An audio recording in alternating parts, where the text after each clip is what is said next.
Hi అండి, నమస్తే. Welcome to my channel Telugu cooking tips. ఈరోజు నేను మంచి స్నాక్స్ చూపిస్తున్నానండి. ఇవి టీలోకి చాలా అంటే చాలా బాగుంటాయి.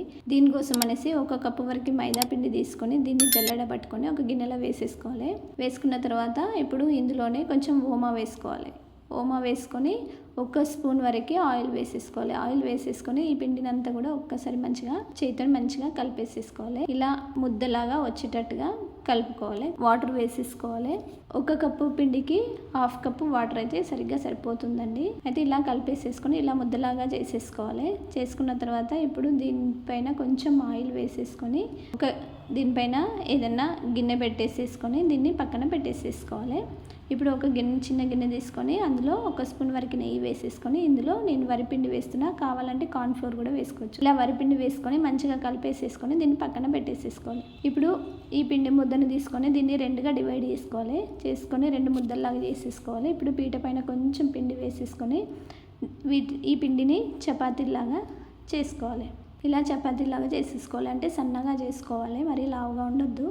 ఇలా సన్నగా చేసేసుకొని పక్కన పెట్టుకోవాలి. మిగిలిన పిండిని కూడా ఇలాగే చపాతీలాగా వేసుకోవాలి. ఇప్పుడు ఒక చపాతీని తీసుకొని దీనిపైన ఈ నెయ్యిని ఇలా చేతితో రుద్దేసేసుకోవాలి. మొత్తం కూడా చపాతీ మొత్తం కూడా ఇలానే రుద్దుకోవాలి. ఇప్పుడు దీనిపైన కొంచెం లైట్గా పిండి వేయాలి, ఎక్కువ వేయద్దు. వరిపిండి వేస్తున్నాను నేను. వరిపిండి వేసేసుకున్న తర్వాత దీనిపైన ఇంకొక చపాతీ కూడా వేసేసుకోవాలి. వేసేసుకొని దీనిపైన కూడా నెయ్యిని రుద్దేసేసుకోవాలి. ఇలా నెయ్యి వేసేసుకొని దీనిపైన మొత్తం చపాతీ అంతా కూడా స్ప్రెడ్ అయ్యేటట్టుగా చేసేసుకోవాలి. చేసేసుకొని దీనిపైన కూడా లైట్గా పిండి చల్లుకోవాలి.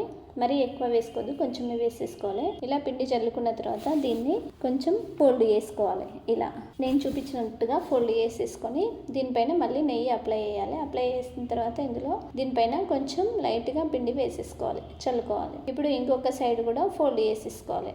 దీనికి కూడా నెయ్యి అప్లై చేసేసుకొని కొంచెం పిండి చల్లుకోవాలి. ఇలా చల్లుకున్న తర్వాత ఇంకొక సైడ్ నుంచి మళ్ళీ ఫోల్డ్ చేయాలి. నేను చూపించినట్టుగా ఇంకొక సైడ్ నుండి కూడా ఫోల్డ్ చేసుకొని దీనికి కూడా నెయ్యి అప్లై చేసేసుకొని పిండి చల్లుకోవాలి.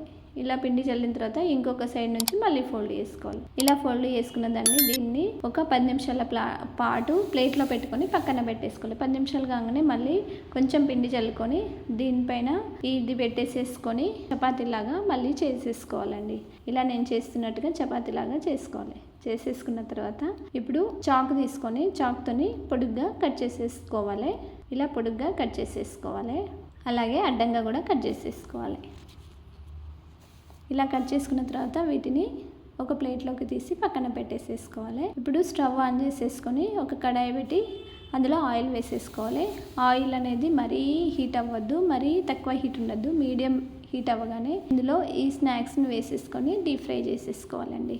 ఒక సైడు ఫ్రై అవ్వగానే ఇంకొక సైడ్ కూడా తిప్పేసేసుకోవాలి. ఇలా ఇంకొక సైడ్ తిప్పేసేసుకొని ఇవి కలర్ మారగానే వీటిని తీసేసుకొని ఒక ప్లేట్లోకి వేసేసుకోవాలి. అంతే అండి. ఇంకా మిగిలిన పిండిని కూడా ఇలాగే చేసేసుకోవాలి. స్నాక్స్ అన్ని కూడా ఇలాగే చేసేసుకొని ఒక ప్లేట్లోకి తీసేసుకోవాలి. అంతే అండి. ఎంతో టేస్టీగా ఉండే టీ టైమ్ స్నాక్స్ రెడీ అండి. మీరు కూడా ట్రై చేసి ఎలా కుదిరిందనేసి ఒక కామెంట్ పెట్టండి. అలాగే మా వీడియోస్ నచ్చితే లైక్ చేయండి, షేర్ చేయండి, సబ్స్క్రైబ్ చేయండి. ఇలాంటి మంచి మంచి వీడియోస్ అన్ని నోటిఫికేషన్ రూపంలో రావాలంటే తప్పకుండా సబ్స్క్రైబ్ చేసుకోండి. Thank you.